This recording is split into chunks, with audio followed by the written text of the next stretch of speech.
श्री राम जय राम जय जय राम।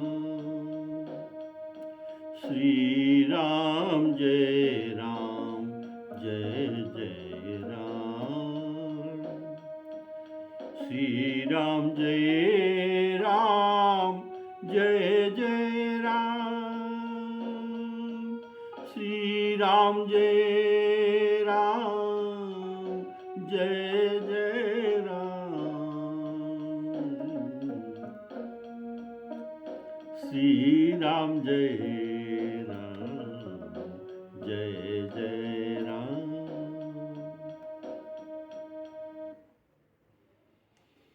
आदरणीय श्रोता बंधुओं को मेरा सादर सप्रेम राम राम कहकर सभी को राम कथा के लिए स्वागत करता हूँ।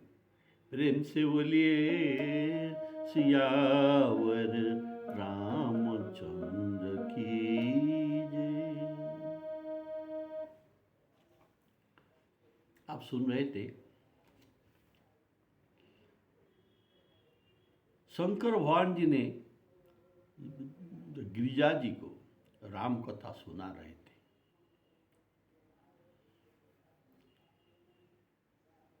इनका कथा समाप्ति होने पर उपसंहार पर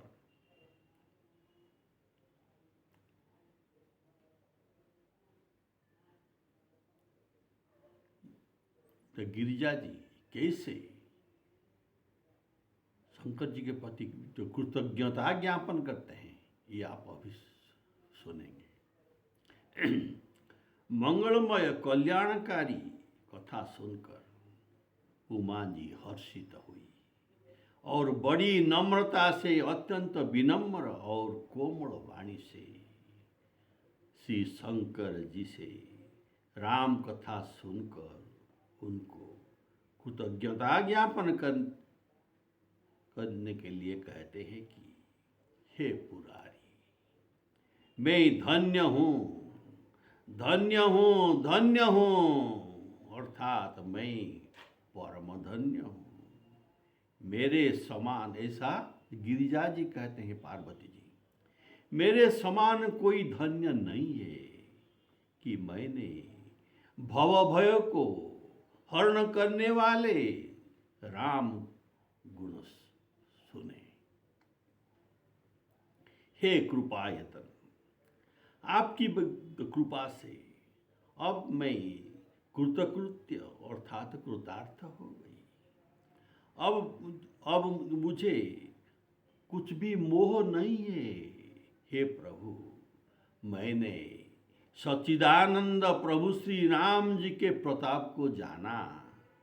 हे नाथ, हे मतिधीर अर्थात हे स्थित प्रज्ञ, आपका मुखचंद्र रघुवीर जी के कथामृत टपकता रहा है, उसे मेरा मन कर्ण छिद्र रूपी दोनाओं द्वारा पीकर तृप्त नहीं होता।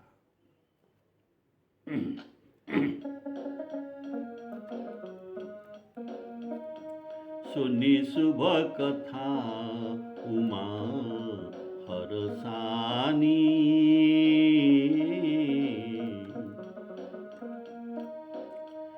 सुनी शुभ कथा उमा हरसानी, बोली अति विनीत मृदुबानी।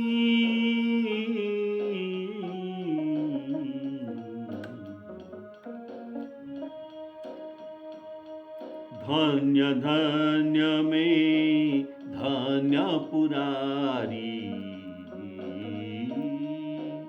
धन्य धन्य में धन्य पुरारी, सुने राम गुण भव भयहारी।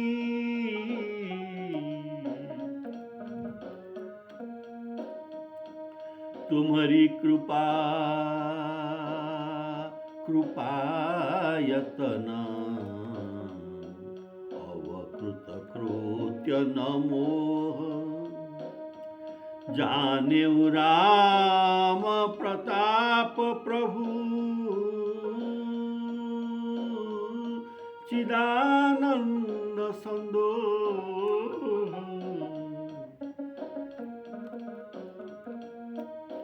नाथ तवानन शशि स्रवत कथा सुधा रघुवीर नाथ तवानन शशि स्रवत कथा सुधा मति धीर श्रवण पुटनी मन पान करी नहीं अघात मति धीर। कथा के प्रारंभ में रामचरितमानस विमल है, ऐसा शंकर भगवान जी कहते। सुनु शुभ कथा भवानी रामचरित मानस विमल।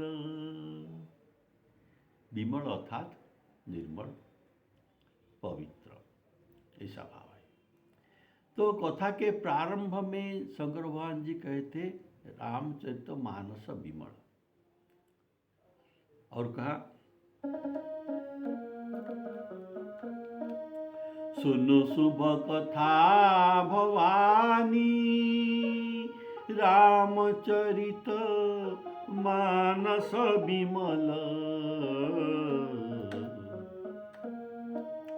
कहा भुसुंडी बखानी सुना विहंग नायक गरुड़। भुसुंडी जी कहे थे और गरुड़ जी सुने थे। और कथा के समाप्त में भी इस कथा के साथ इस बात के साथ संपर्क दिया जाता है कि सुनी शुभ कथा उमा हरसानी। प्रारंभ में सुनु शुभ कथा भवानी, और कथा सुन लेने पर गोस्वामी जी वर्णन करते हैं सुनी शुभ कथा उमा हरसानी। अर्थात यहाँ रामायण कथा का उपसंहार होता है। कथा सुनने के समय बैठी शिव समीप हरसानी। कथा सुनते समय गिरिजा जी शिव जी के पास बैठकर हर्षित होकर बैठे थे। बैठी शिव समीप हरसानी, और कथा समाप्त होने पर सुनी शुभ कथा उमा हरसानी। ऐसे गोस्वामी जी विलक्षण रचना करते हैं, पूर्वापर संपर्क अवश्य रखते हैं। देखिए रामचरितमानस जब शुरू करते हैं गोस्वामी जी का प्रथम श्लोक वर्णानां वर्थ संघानां रसानां छंदसामपि। और जब अर्थात पहले ब अक्षर का शुरू किया, और अंत में भी रामचरितमानस के अंत में भी ब अक्षर से समाप्त हुआ है। मानवाः, आप देख सकते हैं मानवाः ब से आरंभ हुआ और ब से शेष। ऐसे पूर्वापर संपर्क गोस्वामी जी रखते हैं, ये विलक्षण बात है।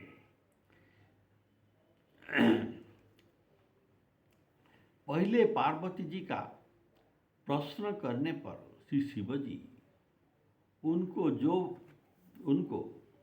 दो बार धन्य धन्य कहते हैं।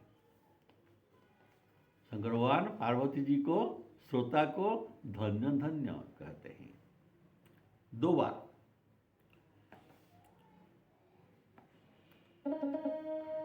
धन्य धन्य गिरी राजकुमारी,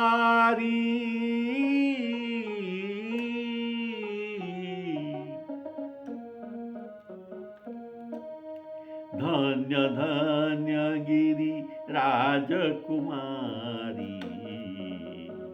तुम समान नहीं को उपकारी। आपके समान कोई उपकारी नहीं है। आप जगत के लिए, जगत के लोगों के लिए राम कथा पूछा और मेरे मानस पटल से ये गंगा को, राम कथा गंगा को आपने अवतरण करने चाहते हैं। जैसे गंगा सभी का, गंगा जी सबका मंगल का पवित्र करते हैं, ऐसे जग पावन, जगत को पावनी ये राम कथा करेगा। बोलिए सियावर रामचंद्र की जय। पूछे हूँ रघुपति कथा प्रसंगा, जो जग पावन पावनी गंगा।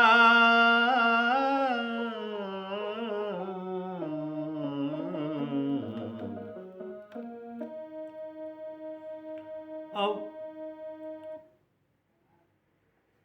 ये कहा ये सरने पर अपने, हाँ, अब जब शंकर भगवान जी आप सुने थे, श्रोता को 2 बार धन्य धन्य कहा था।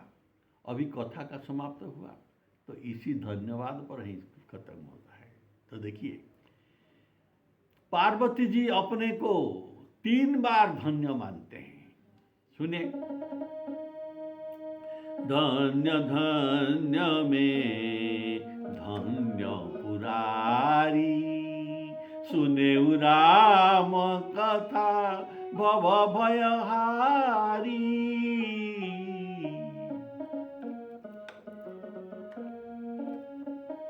धन्य धन्य में धन्य पुरारी, अर्थात भगवत चरित्र पूछने वाला और कहने वाला दोनों धन्य है। आप भी धन्य है और मैं भी धन्य हूं। पुरारी कहने का भाव है कि श्री शिवजी त्रिपुरासुर को वध किए थे। इनका 3 पुत्र थे, 3 पुत्र। तो उन तीनों को नाश करके उनको मुक्ति दे दी है। ये तीनों को नाश करके शिवजी उनको मुक्ति दे दी है। ऐसे ही जीव भी एक त्रिपुरासुर है, जीव भी एक त्रिपुरासुर है। इनका भी 3 पुर है। हमारे सभी के पास 3 पुर है। तो ये पुर का नाम क्या है? बोलिए श्यावर रामचंद्र की जय।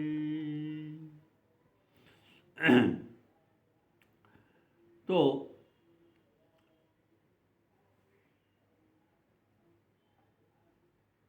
स्थूल, सूक्ष्म और कारण, ये 3 शरीर हमारे हैं। स्थूल शरीर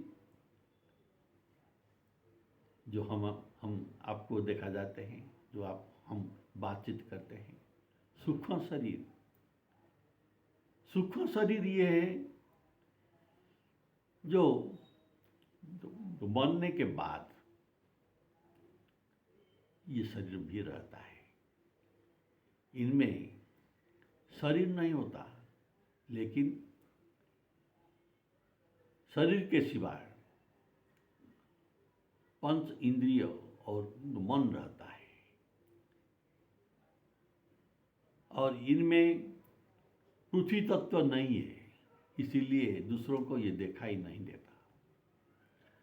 तो गृहीत्वैतानि संजाति वायुर्गंधानि वासयात्। आत्मा ये सूक्ष्म शरीर को लेकर जाता है, फिर पुनर्जन्म होता है। ऐसे तीसरा शरीर है कारण शरीर। इसके ऊपर ऊर्ध्व। ये तीनों का नष्ट होने पर ही जीव मुक्त होता है और भगवान के पास जा सकता है या मुक्ति हो सकता है। तो ये तीनों पुरों को ध्वंस करने के लिए आप त्रिपुरारी है, तथा हमारे स्थूल सूक्ष्म और कारण शरीर को आप नष्ट करके हम मुक्ति देते हैं। बोलिए श्याम रामचंद्र की जय। इसीलिए यहाँ शंकर भगवान जी को पुरारी नाम से संबोधित किया गया है। धन्य धन्य में धन्य पुरारी, सुने राम गुण भव भयहारी।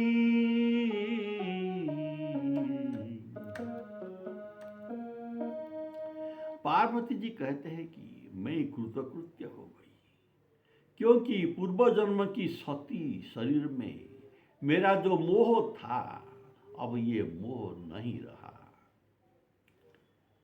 तो ये कैसा मोह था पार्वती जी के पूर्व सती शरीर में?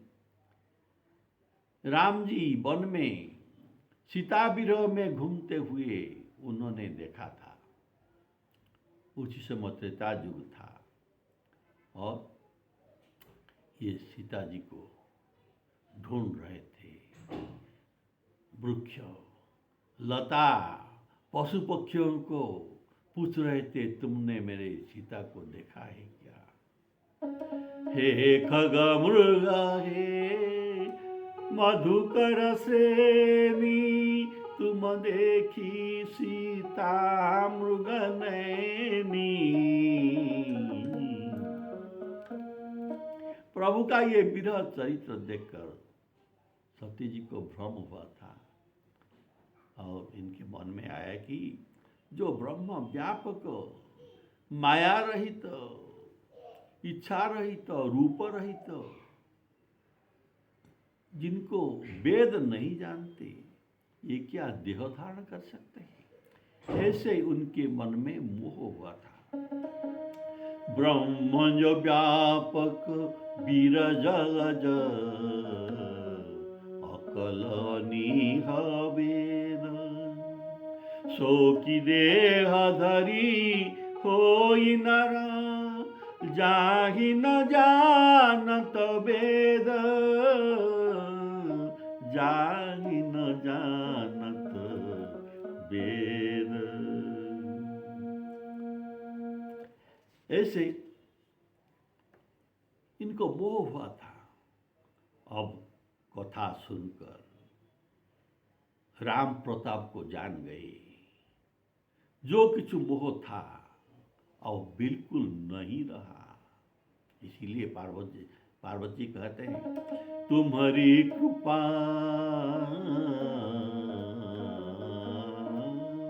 तुम्हारी कृपा कृपायतन, अवकृत कृत्य नमो, अवकृत कृत्य नमो। जाने राम प्रताप प्रभु, चिदानंद संदोह। पार्वती जी कहते हैं, हे स्थित प्रज्ञ, हे मतिधीर, कथा समाप्ति करने की शीघ्रता न कीजिए, अभी और कुछ सुनने की जी चाहता है। मेरे मन तृप्त नहीं हुआ है। देखिए, ऐसा ही भगवान की कथा है, इसमें मन तृप्त नहीं होता। श्रीमद् भागवत में भी यही कथा वर्णन किया गया है कि सुखदेव जी कहते हैं, अहो भावुक रसिकगण, वेद रूप कल्प वृक्ष का यह अमृत रस परिपूर्ण भागवत, भागवत रूप फल सुख ने, अर्थात सुखदेव जब वो सुख रूप में सुख के मुख से पृथ्वी पर गिरा, इसी से भगवत कथा रूप अमृत रस का आप लोग मरण पर्यंत इस अमृत रस का पान कीजिए, इसमें तृप्त नहीं होता। तो ये श्लोक आप सब बहुत लोग जानते हैं। ये भागवत का श्लोक है। निगम कल्पोतरो अर्गलितं फलं सुखद सुखद सुखात मुख द्रव संयुत सुख मुख मुखात अमृत द्रव संयुतं पीवत भागवतं रसमालयं पीवत भागवत रसमालयं मुहुरो रसिका भुवि भावुकाः। अर्थात इस कथारूप अमृत रस का आप लोग मरण पर्यंत बार बार पान कीजिए। बोलिए श्यावर रामचंद्र की जय। तो यह जो हो रहा है ये अलौकिक विधि है, अलौकिक न लौकिक, नॉट नेचुरल और प्राकृत नहीं, ये सब अलौकिक है। तो शिवजी के मुख अलौकिक चंद्र है। शिवजी के मुख को एक अलौकिक चंद्रमा कहा गया। रघुवीर के कथा भी अलौकिक अमृत सुधा, दोनों अलौकिक। शिवजी के मुख चंद्रमा, अलौकिक चंद्रमा, और रघुवीर की कथा अलौकिक अमृत सुधा है। और सब हम पीते हैं मुख से,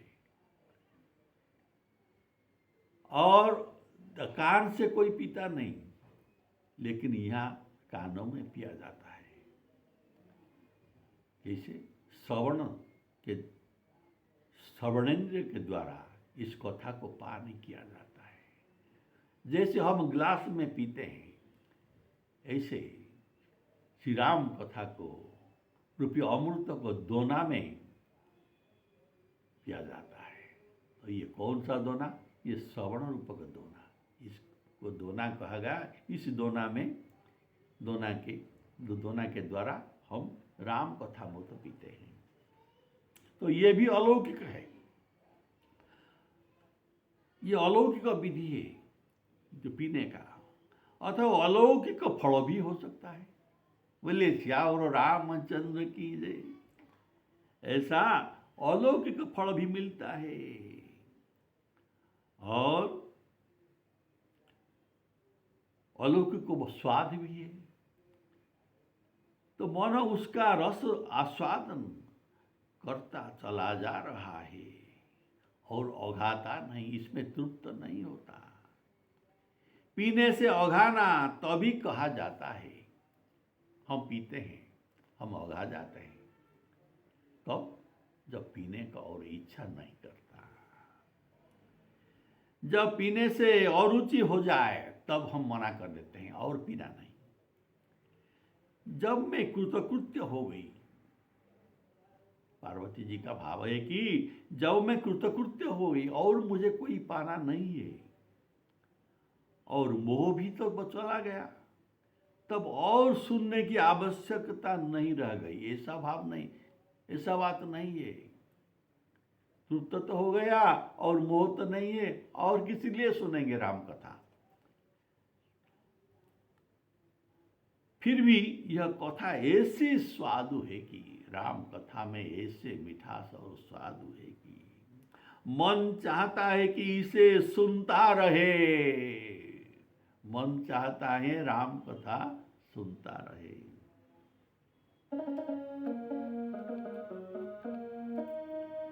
राम कथा जैसे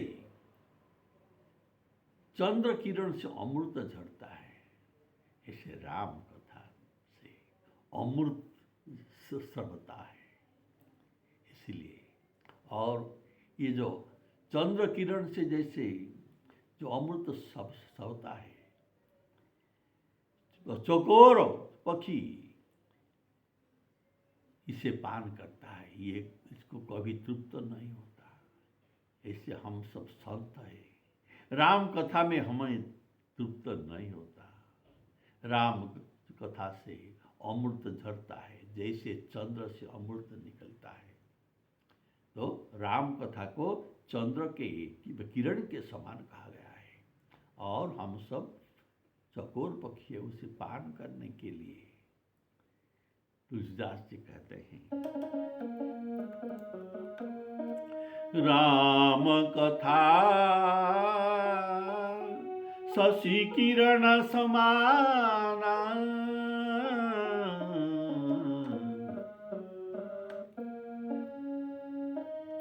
राम कथा शशि किरण समाना, संत चकोर करहि जेहि पाना,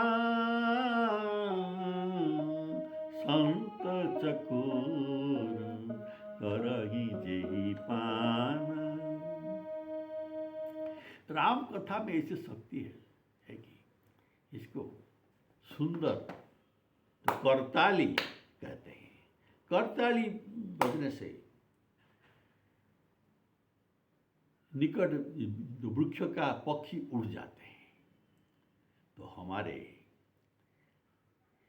शरीर भी एक वृक्ष है, इसमें बहुत सारे मोह, काम, क्रोध, मद आदि पक्षी बैठते हैं। तो राम कथा में राम कथा रूप ताली बजने से ये पक्षी सब उड़ जाएंगे। बोले श्याम रामचंद्र की जय। ये संशय रूपक पक्षी उड़ जाते हैं। राम कथा हमारे शरीर जो एक वृक्ष है, इसमें संशय सखी बढ़ते हैं, ये उड़ जाते हैं। राम कथा सुंदर कर तारी, संशय विहंग उड़ा।